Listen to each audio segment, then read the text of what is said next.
What is going on, everyone? Happy Ruby Tuesday to you. We are back here on the Blitz Breakdown. You can check us out on WPRI 12 Plus over at the Providence Journal and on YouTube as well. I'm Eric Rube of the Providence Journal, joined by my two favorite non-relatives, Jake Russo, my colleague, also at the Journal, and of course, on the ones and twos, the best producer in the game, Jillian. And as we all know, Jillian still knows ball. Jillian, how you doing? Give a wave to the folks. Sorry, Jake, we just pushed you aside there. That's all right. You stole my shine there, but I'm okay with it. Yeah, football season officially over. Long season, a great season, a fun season, and fun season means we're going to get into some fun awards. We're going to be talking about a variety of different things today, and I mean, we don't have actual trophies to hand out right now, but let's hand some out anyway. We're going to get into Players of the Year for each division in this first segment, talk about some other things, some big teams, the best games we saw in the second segment. In the third segment, we're going to have some fun, silly type awards, but we'll get started with the serious ones first. And why don't we just start with Player of the Year awards? I mean, and we're going to go division by division, and we're going to start with Division 1. And Jake, I think the choice here for you is obvious. Yeah, it's quite obvious. You know, we're picking our All-State teams right now, and I think these All-State teams start with one name, and that's Jeremy Seedy, Hendrickens' star running back, two-way stud. I don't think there's any conversation who the best player in the state is. It's Seedy. The ball was only going to him during that state championship game, and for good reasons. Yeah, it was fun to watch him play this year, especially, and we talk about the offense because offense, but his defense too was incredible this year. He's a great player and great teammate. And it's always fun to hear him talk because when you try to ask him about himself, he doesn't say anything, and then he just talks about how great his teammates are. But Seedy, certainly one to consider, and while it'd be easy for me to just say the same thing, we're not going to do that. We're going to add another one because I think there was a kid who really surprised a lot of people, myself included, and for Player of the Year. I mean, if you're going to have a conversation, Nick Stafford from North Kingstown has to be in it. What a season for this kid. I was running through his numbers, and we saw him shine a little bit last year early in that Super Bowl. Saw some carries, saw some things that could happen. But what happened this year was incredible. He starts the season with 78 yards against Hendrick and then goes for 68 against West. And then all of a sudden, it's 132, 206, 262, 163, 284, and then 194. I mean, Stafford completely changed how that offense works in North Kingstown. Yeah, and I think he would be the first one to shout him out, but his offensive line was an absolute force up front, but Stafford made the best of his junior breakout. Yeah, Division 2, let's go down there. And again, you look at Division 2 MVPs, Player of the Year, whatever you want to call it, and you see who won the Super Bowls, and I think we know where you're going to go. Yeah, I'm taking Landon Hustrow, Westerly's star quarterback. He just unofficially reset the state's all-time career passing touchdowns record with, I think he had 6 against North Stonington at Thanksgiving. Yep. What a stud. What is there to be said that hasn't been said already? Landon, he just starred from the beginning as a freshman with the Bulldogs. Yeah, I've been impressed from start to finish. A lot of hype around the kid. He came in, his composure and the ability he's able to play with so much poise. And we talk about that a lot with quarterbacks. It's been really kind of fun to watch him grow as a player. And now we don't know what the future holds. I got a story about that coming up on ProvidenceJournal.com soon. But yeah, really fun to watch him play. There's another kid in D2 I really like to watch play this year, and Dante Pino from South Kingstown, just one of those unassuming type of players. Big, strong, tough, linebacker, obviously skilled, incredible on the defense. We didn't see him a lot on offense this year, and then when they let him loose, it showed, and his ability to play and how he played the game was so much fun. And for me, the best part was the end of that Super Bowl, and the result was kind of there, and he's congratulating Westerly, and I think that shows what kind of kid and what kind of player he is. Yeah, he's the quintessential rebel. If Jerry Zanella had 100 Dante Pinos, he'd be very happy. We'll talk more about Dante later, but I think that's a great pick. Division 3, and again, it's easy to just start with the Super Bowl champions. You go there, you look at who helped their team win titles, and I mean, there's a couple talented players on that classical team, but there's one I think we talked about that really got real good this year. Bam Adebayo. Something happened with Bam where midway through the season it just clicked for him, where he I'm better than everybody else, and I'm going to go show it. And in that Super Bowl against Mount Hope, I mean, what a force he was for the Purple offensively. But something happened midway through the season where he kind of just started taking over games. It was really impressive to see. And I think you and I have both seen it from a lot of players. A lot of times it's just confidence, and it's as simple as one or two plays. I saw him in the opener, and he was there. He made a couple plays, but nothing that really popped. And then later on, you kept seeing highlights. And then it became apparent. He wasn't one of those diva receivers who said, give me the ball. But the ball found him when it needed to. And when it was in his hands, he did magical things with it. It's obviously we could give credit. Parker Howley, his quarterback, unbelievable year, threw for nearly 3,000 yards this year, had almost 40 touchdown passes as well. But looking to another team, a kid who you could consider MVP in this Division III, Robert Annis from Mount Hope, who had another potential breakout candidate type player where he was a finisher, and he epitomized what this offense was. A big, tough, strong runner, very much north-south. The kid was a touchdown machine. I had seen a social media post from Mount Hope. He set the school record for most touchdowns in a season, and he did it so very unassumingly. Never flashy, just run, get in the end zone, flip the ball, move on. Play was over, and it was really fun to watch a kid like that play this year. Yeah, absolutely. We saw the Huskies kind of build towards something last year. The season ended unfortunately, but the Huskies really, really successful season. And that's something kind of lost on me too. He stepped in at a position that they had a really good backs last year, came in and performed well. Moving down to Division 4, and Division 4, you and I have talked about it all year, our most favorite division. The chaos that ensued in D4 this year was the most fun. It ends with the Narragansett Super Bowl. And there's a guy in Narragansett who I think we both agree would be a player of the year. Yeah, 100%. Alec Hayes, Narragansett's quarterback, DB. I think the word that comes to mind is just playmaker. Like, even on defensively, he just seems to find the ball. Interceptions in the Super Bowl. You had an interception against North Smithfield in a big regular season matchup. And he just finds the end zone. He does a little bit of everything. He kicks field goals, PATs for Narragansett. Just a playmaker. I think that's the best way to describe him. I think the thing that impressed me most about Mr. Hayes this year was if you put him in a lineup with a bunch of kids, he might be the last person you would take just looking at him. A little undersized, maybe not the fastest. But that heart and that drive, that stuff matters, and he did every little thing the team needed to do. He always seemed to find that extra gear, and it was really fun watching him work in that offense. He understood the dynamics of what Matt Blessing was having his team put out there, and he got the job done. But if you're going to line up football players in order, and you're going to pick one, I think my choice for D4 Player of the Year is pretty obvious. Jonathan Jean-Louis from Hope. Yes, Hope didn't get deep in the playoffs. They didn't win as many games as they would have liked. But it's impossible to overstate how important this kid was to that team and how good he actually was. I've never seen teams defensively scheme where they put 3 players over a lineman. They were so worried about teams going at him or him taking over games that they were we have to overpower him somehow. He was a man among boys, and he's going to Bryant University for a reason. You don't see that often coming out of D4. No, and I don't think you're exaggerating when you say triple teams. Like, that legitimately, like, we need to game plan with 3 of our guys just to stop him, and rightfully so. It was, like you said, going to Bryant, really impressive for Hope.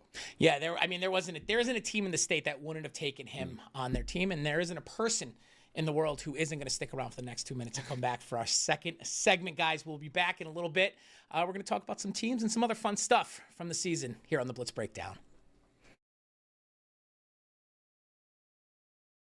Welcome back to the Blitz Breakdown here on the WPRI 12 Plus app or ProvidenceJournal.com or on YouTube. I am Eric Rube with the Providence Journal, joined by my colleague Jake Russo. We've got Jillian, super producer Jillian, on the ones and twos, and we're putting a wrap on the 2025 high school football season. It's going to feel weird on Friday. I'm going to get an itching to go to a game, and I got no place to go now. I got to be honest, though. It's raining. It's kind of snowing out. I'm going to be happy that we're not in that weather.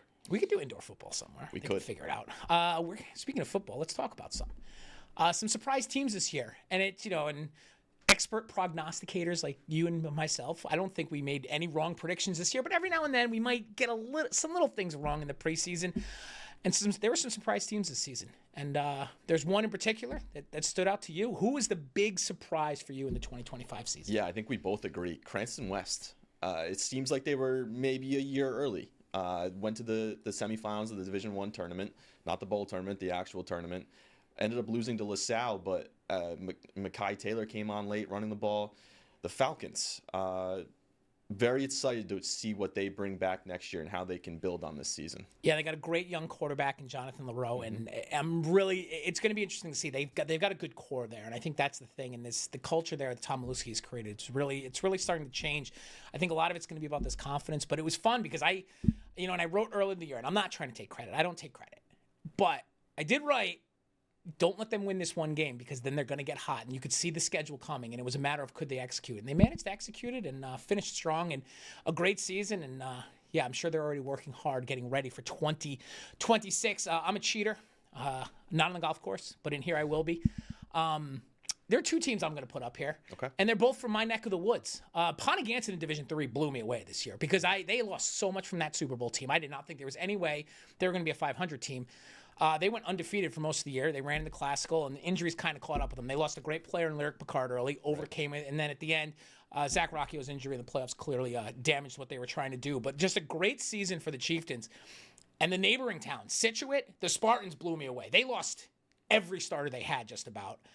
And here they go. They make the playoffs. They were a Final Four team in D4. And I don't know. Seeing a small school football team like that succeed was really cool. Yeah, I'm with you there on the Spartans. They ended up losing to Narragansett at Narragansett.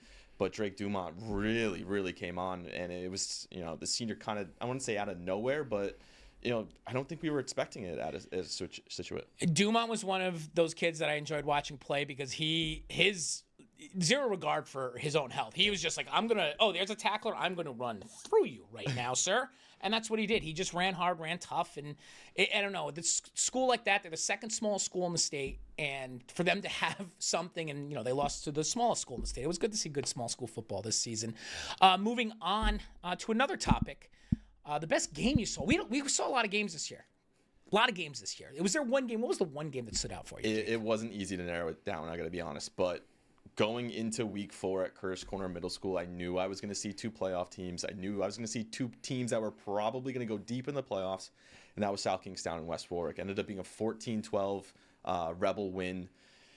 Wizards go for it on 4th and short on a quick snap, QB sneak. We have to bring out the chains to get the measurement. Ends up being short. Essentially, game over. Time expires on this QB sneak. But SK with a couple key stops. Nate Petraka ended up going 22 for 134 on the ground for the Wizards. Really, really good early season game. All right. And the easy answer to a lot of these is always one of the Super Bowls. And state championship game, that game stunk. I'm just going to say it. Game stunk. Wasn't a great game. Wasn't fun to watch. Didn't enjoy it. But the previous matchup between Hendricken and LaSalle was one of my favorite games because it was good football. Low scoring. Nobody scored in the second half. Fine. Didn't care because it was so fun. I was looking back at the game just trying to see what else kind of stuck out. One of the plays I forgot, Brandon Ardozzi comes off the bench after Sam Perry's helmet goes flying off. He throws a touchdown pass with 8 seconds left in the second quarter to tie the game. And that's one of those plays that kind of gets lost in the postscript. Jeremy Seedy had a chance to win the game, stretched for the goal line, ball got knocked out before or after, depending on which team you're rooting for. Game goes to OT. LaSalle scores. Conversion gets blocked, or conversion gets picked off. Then on a 4th down play, Perry goes to Bearden, who's being smothered legally by Jabari Jackson, one of the best corners in the state. Bearden overpowers him. He gets the touchdown on the 4th down play. Incredible. The lacrosse kid turned kicker, Quincy Marino, comes in and bangs a kick. It was just an unbelievable night of football. And I'll never forget talking to Seedy after that game because he said, we're going to learn from this. We're going to get better. And they did. And that's what I think makes a great football game. That's why I think it was my favorite game of the 2025 season. We saw a lot of cool things from players in big games this year.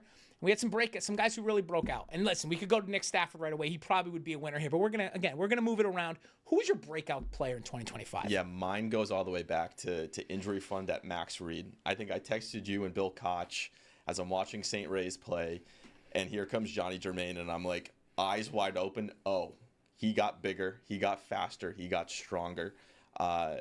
Thanksgiving against Pawtucket, I go to dap up Johnny, and his hands just engulf my hands, and we kind of missed the dap up, but it's because he's so large.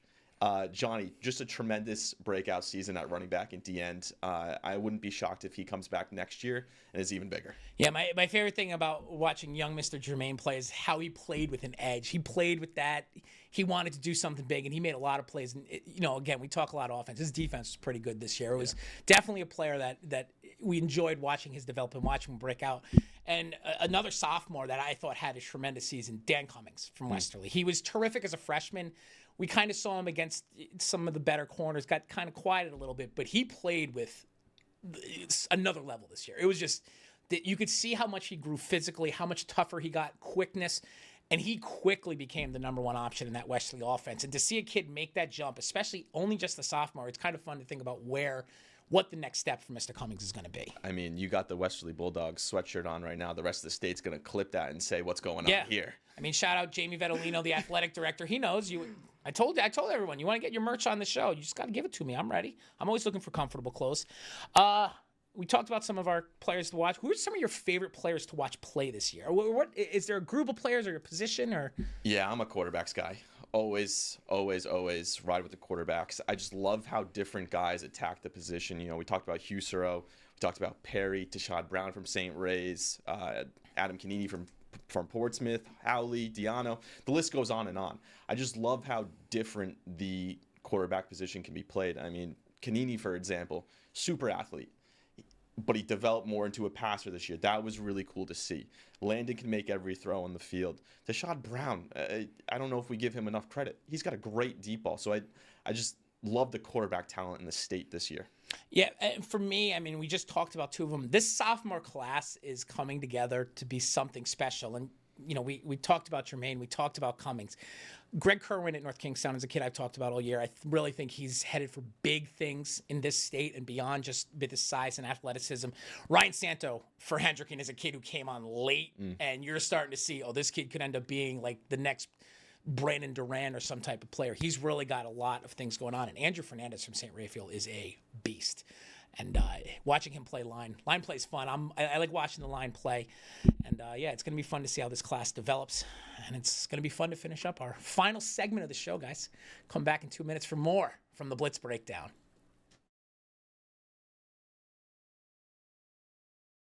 Final segment of the 2025 Blitz Breakdown football season is here. We're going to talk about some fun stuff here. We're going to talk about it quickly, too, and put a final bow on this season. We're going to talk about some of these kids' athletic talents. Jake and I have very different body types and very different athletic skill sets, so it's going to be curious to see how this goes. Jake, is there one kid who you watch play and you're like, man, I would have loved to have that when I was a player? So is it, just for clarification, it's still me, right? Sure, whatever you want. I mean, we make the rules. I want Daryl Palmer from St. Ray's, the lineman. I want his strength. Now, you might say, Daryl Palmer's a ginormous person. He's 2 times your size. You're 5'11", 170. But I don't care and make the rules. I want to be as strong as Daryl Palmer. He's a beast. That's not a bad person to pick. He is a large human being, and he moves people with ease. And for me, listen, I'm a big guy. Clearly, everyone knows that. Little agile on my feet, never fast. And that's why fast guys are were my favorite people to watch wherever I go. Saw a lot of it this year, but nobody like Brendan Cardoso from St. Raphael. He, and I've talked about this, there's speed. And then there's speed. And Brendan Cardoso has that. He is that crazy track speed where you missed him once, he was gone. And just to watch that and see that in person and see him outrun kids who I know are fast was so much fun. And I always ask fast people, what is it like to be fast? Because it's got to be sick. Because I was never, ever fast. No, and people might say like they're just doing this for the show. These are the conversations we actually have. Like this is just us in front of mics having normal conversations. Yeah, all I want to do my whole life, be fast. Just once, just for 10 seconds, give me super speed. And that's why it's enjoyable to watch some of these things. There are a lot of enjoyable players to watch this season. Is there one kid who stood out to you as like someone who epitomizes what high school football is all about? Yeah, I'm kind of taking this in stride as what makes a good teammate. And we mentioned this young man earlier. With Dante Pino from South Kingstown. You mentioned losing to Westerly and kind of shaking hands as time was expiring. Dante didn't really get the carries that he necessarily needed or could have had for SK this year. I don't know what SK's rushing records were, but if Dante had 25 carries a game, he would have broken a lot of them. Just a really, really good young man. Wrestler, his career's not over yet.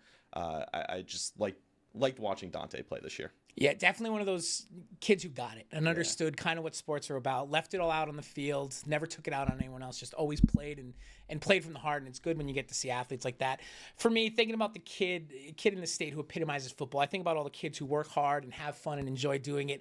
And to me, nobody was better than Nate Delamorte. Went through immeasurable tragedy this year with his father's passing. But watching Nate play was one of my favorite things. Yes, he's a big kid. But it's not just size. He knew how to use his body to his advantage. And then you see him on the sidelines, the way he smiles, the way he interacted with his teammates, the way he goofs around for whatever reason, and this is the crazy things about social media because my phone's listening to everything I say. His TikToks show up in my feed now all the time, and it's like it's goofing around, it's having fun, and that's what high school football should be all about. Like, yes, the games are serious. You want to be competitive, you want to leave it all out there, but you need to have fun in it too. And it was really enjoyable to watch Nate these last 4 years, and then getting to see the kid play a little bit of football and becoming quite the player by the end of it. Some people we don't maybe not have great relationships with sometimes, the fans. There are some good fans, there are some bad fans. A lot of people like to make their voices heard. What was the coolest fan experience you had this year going to a game? Yeah, I went to a lot of Max Reed games this year. Just kind of how the schedule works. I was in Pawtucket a lot this season. Max Reed wasn't always packed. I could show up, 45 minutes before a game, plenty of parking. The first time that didn't happen was at Injury Fund, which makes sense because there was 4 teams there at that time. The last time that happened, the next time, was the last game of this season, and it was Pawtucket versus St. Ray's on Thanksgiving, the day before Thanksgiving. That place was rocking. I hope that game becomes something for that city because I think that's really important. Max Reed showed out on Thanksgiving. Yeah, like you said, that game has a chance to be something really special in the city, and it's going to be fun to see everyone kind of come together around it, and hopefully that gets competitive. For me, my best fan experience is easy. It was it's the experience I've had with the students, and it's the North Kingstown fans were incredible, and how they understood. Yeah, my picks aren't personal. There's nothing that crazy about them. So for them to interact with me in the way they did was great.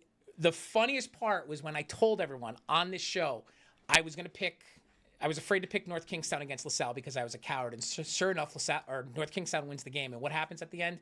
They start chanting, "Rube's a coward." I was dying. I wish I had video of it because it was hilarious.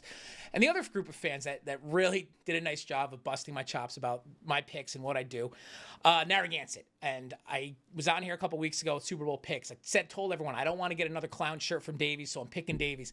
Literally the next day, I get a DM from their student section. "Hey, we ordered the shirt already. It's coming in for the Super Bowl." I was terrified. Ended up some shipping issues. It came in the next day, but they sent me a DM with the shirt signed by all the players. And so at some point I'm going to be picking it up. It's tremendous that there was that interaction and there were students out there who understood that, yeah, we're making picks, we're having fun, but it's not always, there's no mean-spiritedness. It's fun, and that's what it's supposed to be. So I really enjoy those experiences I've had. There's other great fan bases too out there, but for me, those two stood out. And we're talking about best additions to a team next. And there's a lot of kids we could choose from, a lot of things. But there is one addition that I need to talk about because it's Jillian. And as we all know, Jillian knows ball. And listen, her origin story and how this all started, it was a technological glitch. There was a mistake. Jillian, something happened with the audio, whatever. They were like, "Hey, can you record it?" We came back. Jillian was in tears, and she was upset, and she was like, "I can't believe I'm so sorry." We're like, "Jillian, whatever, we'll redo it." And from that moment, I said, Jillian is special. She cares about her work, and she wants to make sure that the job is done right. And so as her punishment for making us re-record, I made her make picks. And the Jillian Knows Ball movement was born. This is Jillian's final show. And I'm kind of sad about it now. I'm getting all emotional because I'm a loser dork dad. But it's been so much fun to see everyone embrace this. And I just wanted to bring Jillian on. We're both going to cry. This is going to be great. Because I will. That's the problem. Because I will. Jillian, welcome to the audience, and thank you for being a part of this wild show. You've really helped make this a success this year. Thank you. I really appreciate it. This has been a lot of fun. Like, this has turned into one of my favorite shows to do because the fact that you guys are so respectful of the stuff that we do behind the scenes is what really makes it for me, because being involved is what really makes it so much fun. You don't get a lot of that with certain shows. I know a lot of our directors obviously don't get that with the news. It's all very formal, but to be involved and to be a part of it and have Jillian Knows Ball go crazy, I absolutely love it. It's been amazing. We're sad to see you go. Thank you. Because you've been such a great part. You mean so much, and it's half the fun of having you here. Thank you. But thanks for coming along on this party ride and Yes. help make the show better. You put up with me and Jake. We don't know what we're doing. We're just blabbing, but You guys have been great, and I'm very thankful to both of you. Thank you. We couldn't do it without you. You are absolutely the only person for us on the ones and twos. Oh, thank you. it's going to be hard to replace. And Jillian's got to go now finish up the show and put the Yes. clothes on it. Jillian knows ball, an unbelievable addition to our show. Thank you again to everyone who embraced her picks, embraced our picks, and embraced the show. There may be more high school sports talk coming up yet. We're going to have to figure that out, something we're talking about now. But for myself, for Jake, for super producer Jillian, that's it for this edition of the Blitz Breakdown. Thanks for watching, guys.